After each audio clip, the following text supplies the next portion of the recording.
with Reagan Johnson at the top of the lineup. Very similar speed, great barrel control, and so smart about her placement. Not going to strike out a ton either. Puts bat on ball. Very quick to always a tough out.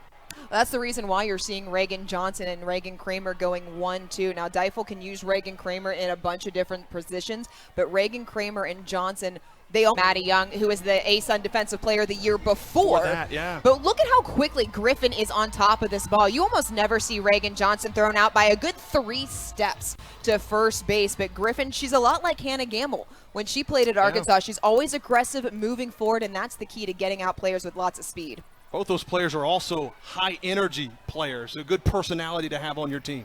Yeah, very similar. And, you know, I say this as a former third baseman. I loved watching Hannah Gamble play. I love watching Kylie Griffin play. She reminds me a lot of me in terms of the energy. She's a better fielder than I was. Absolutely, no doubt about it.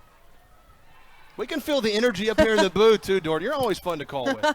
Well, I thought you meant the energy of the kids because they have been filling in Bogle since 11 a.m. They have been pumped, they have been ready, and they have been loud.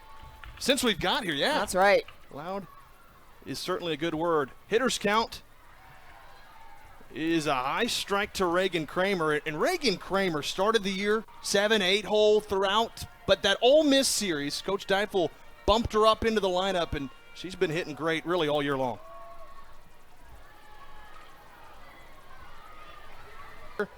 One of the best hitters in all of college softball. Already has 5 multi-homer games in her career. And just to really emphasize what we talked about in terms of erasing Johnson and Kramer to start, you just saw with Wyckoff there the damage that Arkansas can do with a single swing, and it's why it's so important to limit those runners on. And again, in a game like this too, with the wind blowing out, it doesn't take much. Get it in that jet stream, get a little bit extra help, and this is an Arkansas offensive lineup that doesn't need help hitting home runs. You took the words right out of my mouth. I was going to say Bree Ellis needs no help in terms of getting balls out of this park. She hit one into the parking lot last year. Whew. Runner going to have to be careful. Already gives up the solo bomb to Wyckoff. Living lower in the zone. That one misses. Now it's 3-1. And this is, again, it's going to be a central theme today as we move through this game. It's why hitting those spots early in the count are so important, because if you fall behind hitters, that means you have to bring it up a little bit more in the zone, but then you run the risk of getting the ball hit really hard. It's her patience at the plate. A lot of times you'll see power hitters, they expand the zone a bit, they get a little bit anxious. It's never Bree Ellis. She's always understood her role in the part of the Arkansas order. Courtney Day, you want a little tidbit on her? After Ellis walks, Day's hitting .615 with 3 home runs. She is raking 17 RBIs right behind Ellis after a walk. Courtney Deifel talked about the right person hitting behind Bree Ellis, because Bree Ellis is going to see a steady diet of balls in the dirt, balls outside of the zone. We've seen it over the course of the last several years with Braxton Burnside, with Rylan Hedgecock, and you have to have the right person behind them to protect them. Runners living low in the zone, gets strike 2. That's what you're going to have to do against this Arkansas lineup, live in the lower portion of the strike zone. You have to keep it there as well. It's not just hitting that spot, it's continually being able to pepper that portion of the zone. That one's laced off the netting. We'll do it again. Well, you looked at the beginning of the inning. Runner was pitching well, pitching to contact. The only problem is you can't make any mistakes, and Wyckoff made her pay. With an offense is this good, sometimes that's all it takes is just one.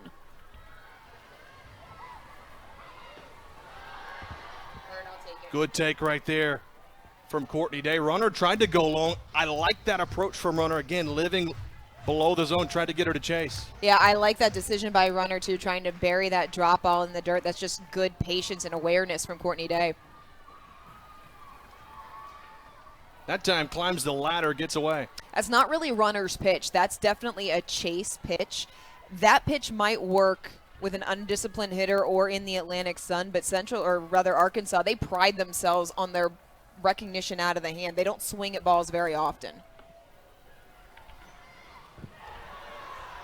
Bounces back off the pad, and count is full now, so Courtney Day, after falling behind 0-2's, worked the count on Bailey Runner.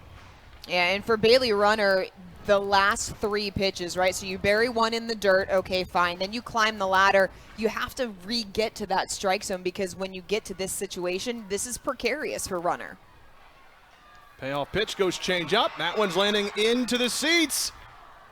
Some happy kids, perhaps. Souvenir. Oh, we've got the windows closed up here. Otherwise, I got you, partner. I know you always do. Well, listen, you played baseball. We should be the good hands team up here. We should. Well, that's the thing. That's why we're a good little tandem here. You got it. If I don't, you got it. We'll make it happen. Another payoff pitch from Bailey Runner. Fouled back again. This is a nice battle between pitcher and hitter. Courtney Day and really Arkansas as a whole making Runner work. They've already gotten her up over 20 pitches here in the first inning. Still not out of it yet.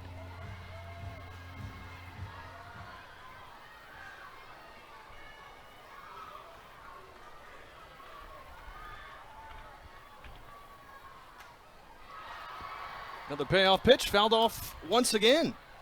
I'd almost like to see Runner go off speed here. We saw her use it against Reagan Kramer, got her out on the front foot. Yeah. She threw the drop in the dirt. She's gone high. Day's laid off. She's fouled off the last few.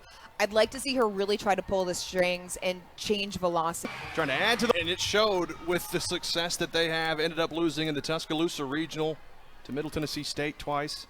Yeah, really just caught Middle Tennessee. That team caught fire right before the NCAA tournament, ran through that regional, ultimately losing to Alabama. But UCA did pick up a win, first ever in a regional against LIU. And you talk about pedigree of pitching. Bailey Runner is that transfer from Oklahoma State under Coach Kenny Gajewski. She's got the tools. Coach Parsons talks about her pitching staff. They have it, right? It's just being able to piece it together and grit out a big win. And that can be so difficult as a pitcher. You know, no one's out there to save you. You are in that circle by yourself. You have to be able to self-soothe when things aren't going well, and you have to be able to really find it even when you don't have your best stuff. Freshman third baseman for Arkansas, Ella McDowell. She's having a great year. Talk about a replacement over there at third base for Hannah Gamble. She's been good. Those are big shoes to fill. Hannah Gamble did so much. Griffin to first. I was lucky enough to do that game in Conway alongside Brett Dolan, and you can really credit Hunter Yurachek, the athletic director here at Arkansas, for making this series happen as part of the larger push to start having Arkansas play the other in-state schools. I think it's great, certainly for softball and the other sports, but softball in particular. It's great for the sport, right? For these kids, traveling softball's really ramped up. A lot of good talent within the four corners of this state. I think it's a really good thing. Both coaches said pretty much the same thing in terms of this being a really good game and for the next generation of players. Arkansas is a state that got to fast pitch late. They've only been playing for the last 20 years or so. It was still primarily slow pitch up until around 2000, and you think about that. It's for those of us who grew up with it, it seems unusual. But what this series has done is it's provided quality softball on display, personalities like Hannah Gamble that fans can grow attached to. And so you're seeing the growth in the young girls. Courtney Deifel said in her neighborhood, now there's handfuls of young girls playing softball. It's something you didn't see 5, even 10 years ago, right? That's something that's really helped grow the sport. I think it's made both of these programs better as well. I would agree, 100%. It's 2-2 to L.J. Smith now, Central Arkansas second baseman, who made a couple of dandy stops a half inning ago. Works a good count here against a very good pitcher in Robin Herron.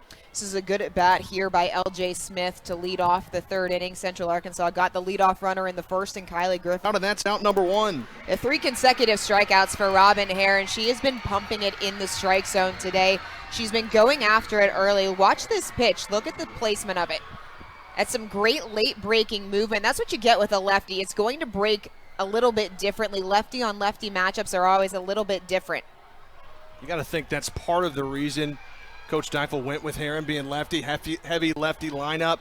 Also to bounce back from that OU game. You know, the last couple of games between these two teams, it has been Herron that got the start. She got the start in the 4-0 loss in 2023, and if I'm not mistaken, as that rise ball misses, I think she started last year in Conway as well with the 8-0 win. Yeah, and this is a UCA lineup that's been lefty laden really since Coach Parsons has taken the helm.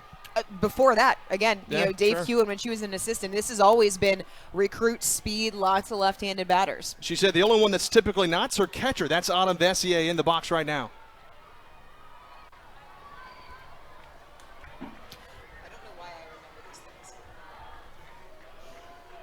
Hitters count. 1 run to Wyckoff. Pitched pretty well.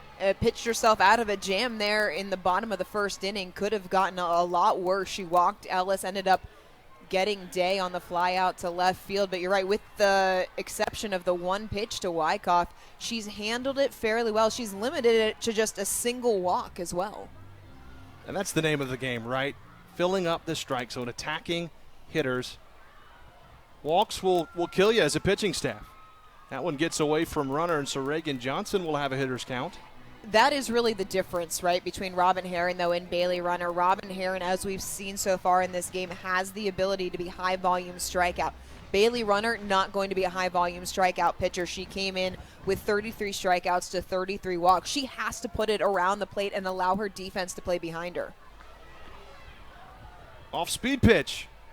Catches the zone. Home plate umpire Susan Eads with the call. Theron Scott's over at first base, and Jason Kemper patrolling things on the third baseline. So often off speed is a great decision. Even with as much speed as Renee Christian has in left field, that ball hung up enough that Reagan Johnson, as soon as she sees that ball is going to be a base hit, she's immediately thinking too. Watch her round first. We're not going to get to see it from that angle, but she never slowed down. She was going 2 all the way. Johnson does a nice job. There's a little undercut swing, but just look at her. She never slows. That's a great cut. Nice banana curl. Keeps it nice and tight. Never a doubt that was a double. Followed that ball off the bat. She knew when she watched it drop that she was going 2 all the way. Reagan Kramer now stepping in for Arkansas. Flew out to right field her first time up. This is where Courtney Deifel, we talked about those adjustments that she wanted to see from her team, and one of them coming out of the Oklahoma series was making adjustments inning to inning a little bit faster than they did against the Sooners. And already you see from Johnson, got the leadoff hit. Now with Kramer, they've got options here. And you want to put pressure on the opposing pitching staff. That's what the name of the game is offensively. They've done it all year. And they're going to have to do it when they go on the road to Knoxville and Carlin Pickens and the rest of the Tennessee pitching staff. Well, that's a good Tennessee program, right? Pitching especially. Listen, Tennessee, as you take a look at Courtney Deifel there, they've always been known for their pitching staff. I was the same age as Monica Abbott. She was a little bit older than I was. We played against them in the Knoxville Regional back in 2005. I mean, you've got Pickens. You talk about Abbott as a generational talent. Carlin Pickens matching the velocity numbers that Monica Abbott put up. It's insane. So here's what you already alluded to, Dorian. Tennessee's on slate next. That should really mesh up well. Really good offense versus really good pitching staff. Who's going to win? Traditionally, better pitching beats better hitting, and that's just the way that it goes because as a hitter, as that's a first pitch strike to Wyckoff, as a hitter, you're adjusting to what the pitcher is throwing. The pitcher is in control. And you see their 7th-ranked Tennessee. And for Arkansas, it's not going to get any easier. The 16th-ranked Razorbacks, the only program they're not going to face in the conference that's ranked is Kentucky. Whew. It's saying something. What, 5 teams are the top 10 upcoming too? It is a loaded conference schedule. Wyckoff batting from that left side, looking to do damage, and fouls that one back.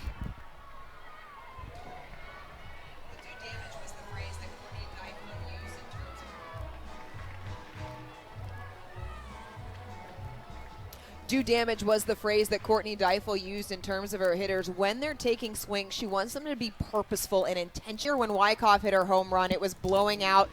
To really underscore how strong Bri Ellis is at the plate, that ball had to cut through the wind to get out of the park.